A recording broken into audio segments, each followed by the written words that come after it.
28 guys.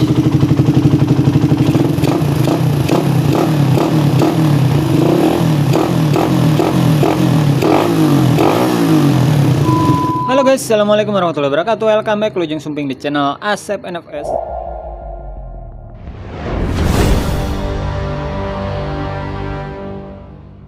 Kali ini saya mau bahas tentang apa sih yang harus kita perhatikan kalau mau pasang karbu PE28 di motor kita ya guys ya. Ya di sini saya punya dua tipe karbu PE28 yang berbeda yang sebelumnya udah saya bahas ya.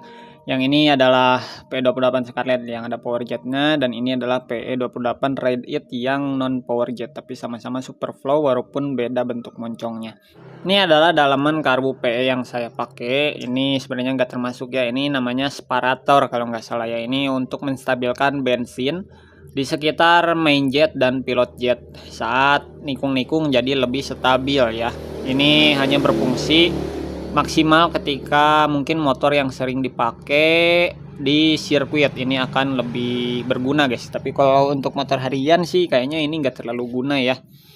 Nah, fokus lagi ke sini. Di sini ukuran pilot jet dan main jet menjadi salah satu faktor penting. Jadi kalian harus mengetahui patokan ukuran pilot jet dan main jet yang cocok untuk mesin motor ya, cocok dengan spek motor kalian, spek mesin kalian, intinya seperti itu ya. Cukup ketahui patokannya aja, karena kemungkinan tiap mesin itu, bukan kemungkinan lagi, sudah dipastikan akan meminta ukuran pilot jet dan main jet yang berbeda.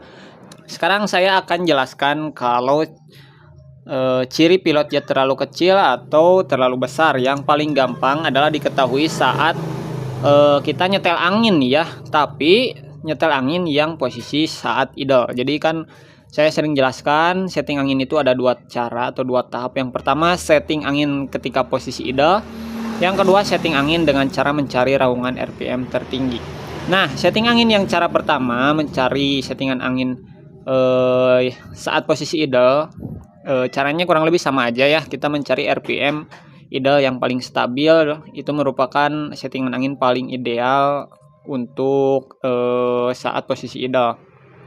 Nah, kalau saat posisi idle settingan anginnya itu cuma misalnya di bawah setengah putaran atau bahkan baru stabil ketika setelan anginnya posisinya nutup, itu sudah dipastikan ukuran pilot jet terlalu kecil ya. Kalian tinggal naikkan ukuran pilot jet. Kalau ini sebagai patokan, misalnya saya sekarang pakai pilot jet ukuran 35 dan setelan anginnya cuma dapat setengah, saya bisa naik ke ukuran 40 atau 38 juga kayaknya udah cukup. Jadi naik 1 atau 2 step itu udah cukup.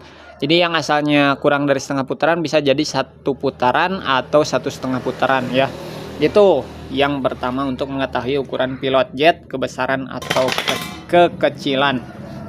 Nah, selanjutnya, kalau motor kalian susah hidup, itu biasanya tandanya gara-gara pilot jet kurang besar.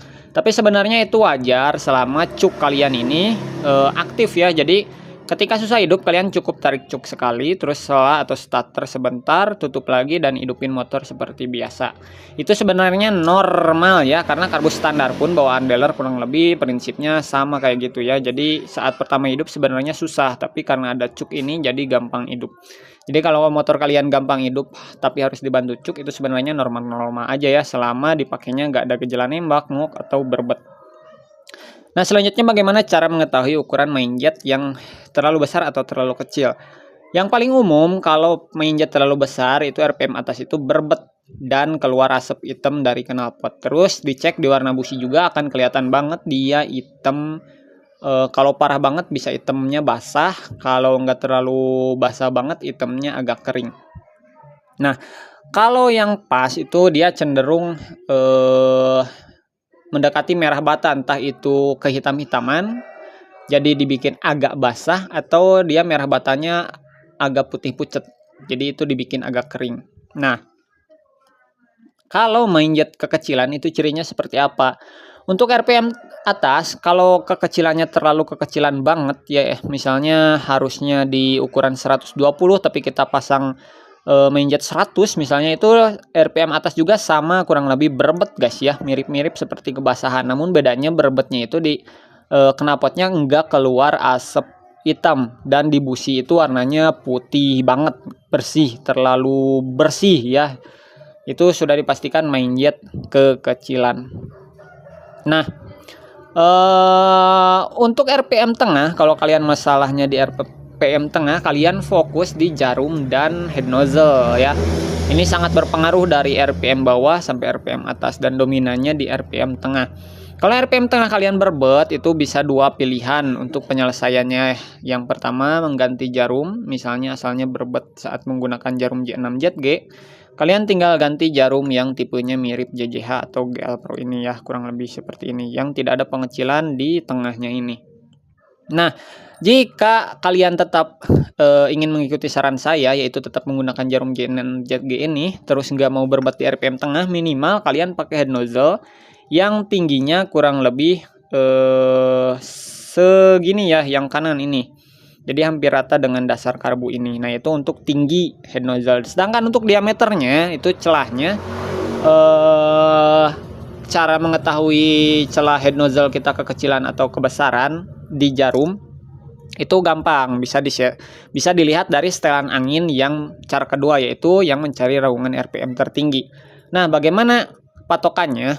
Begini, tadi kita harus melakukan setting angin dengan cara yang pertama dulu, yaitu cari idle paling stabil, misalnya dapat di 1,5 putaran. Nah, dengan settingan angin cara yang kedua, kita juga patokannya harus dapat di 1,5 putaran ya. Misalnya saat cara kedua, yang cara pertama tadi 1,5, yang cara kedua kita hanya dapat di 1,5 putaran, itu sudah dipastikan celah antara jarum dengan head nozzle-nya terlalu kecil, jadi setelan anginnya minta sedikit. Dan kalau kita kejar ke 1,5 disamain saat posisi idle, itu nanti RPM tengahnya akan ngok. Tapi kalau kita ngejar settingan angin yang RPM yang teriak, itu memang RPM bukaan gas awal sampai atasnya nggak akan ada masalah, tapi nanti idle-nya jadi nggak stabil, jadi terlalu basah. Nah, solusinya kalian bisa amplas jarum yang bagian sini ya, yang sebelum pengecilan ini. Kalian amplas jangan terlalu banyak. Nah, bagian sini ya. Jadi bagian jarum itu ada yang lurus ini sebelum terjadinya pengecilan. Yang pengecilan itu dari sini sampai sini ya. Nah, jadi kalian amplas bagian sininya aja. Kurang lebih sekitar 0,05 mili. Kalian 0,05 mili itu sangat kecil, jadi kalian amplas dulu sebentar, terus langsung coba amplas lagi, terus langsung coba kayak gitu terus ya. Nanti juga setelan angin akan bertambah dengan sendirinya. Misalnya yang asalnya tadi 1,5 putaran bisa naik jadi ke 1 putaran. Nah, kalau misalnya hanya berbeda 1,5 putaran, misalnya tadi saat setelan angin posisi idle dapat 1,5, sedangkan dengan mencari raungan RPM tertinggi dapat di 1 putaran, itu kalian tinggal nurunin klip jarumnya aja guys ya. Yang asalnya misalnya dari tengah turunin 1 klip, itu biasanya ngaruh kurang lebih 1,5 putaran bukaan angin. Jadi 1 klip ini kurang lebih berpengaruh ke 1,5 putaran angin. Setengah itu kali 360 ya, jadi 1 putaran itu menurut saya ada 360 derajat. Nah, kayak gitu. Kalau udah mentok ke bawah dan ini masih belum sama ya, setelan anginnya terlalu kecil juga, nah lakukan langkah yang tadi, amplas bagian jarum yang sudah saya jelaskan tadi. Nah, bagaimana kalau sebaliknya? Misal saat posisi setelan angin idle 1,5, saat mencari raungan RPM tertinggi dia dapat 2,5 sampai 3 putaran misalnya. Nah, itu berarti celah antara jarum dengan head nozzle-nya itu terlalu besar ya. Caranya untuk mengecilkannya, kalian mau tidak mau harus ganti head nozzle yang lubangnya lebih kecil atau ganti jarum yang diameternya lebih besar. Tapi kalau ganti jarum yang diameternya lebih besar, nanti pengaruhnya akan ke semua RPM ya. Jadi akan harus reset jarum lagi. Nah, paling gampang adalah dengan mencari diameter head nozzle yang lebih kecil sedikit kayak gitu ya. Mudah-mudahan penjelasan di video kali ini bisa kalian pahami. Jadi nyeting karbu itu bukan hanya fokus di ukuran pilot jet dan main jet saja, tapi di celah antara jarum dengan head nozzle itu harus sangat kalian perhatikan. Dan tipe jarum yang akan kalian pakai itu juga sangat berpengaruh ke tinggi dan diameter head nozzle yang akan kalian pakai. Sekali lagi, kalau saran dari saya, kalian tetap pakai jarum J6 ZG ini, tapi harus sampai ketemu enak dari RPM bawah sampai RPM atas. Jadi RPM tengahnya jangan sampai berbet. Kalian akan menemukan performa karbu PE yang paling maksimal di sana ya. Sekian video kali ini, mudah-mudahan bermanfaat. Kalian yang belum mengerti silahkan bertanya di kolom komentar, tapi pastikan dulu sebelum kalian bertanya, pahami dulu isi video dan penjelasan yang saya paparkan di video kali ini, supaya kalian tidak menanyakan sesuatu yang sudah saya jelaskan di videonya sendiri ya guys ya. Sampai ketemu lagi di video selanjutnya. Yang belum subscribe jangan lupa subscribe dulu. Sekian, wassalamualaikum warahmatullahi wabarakatuh. Dah.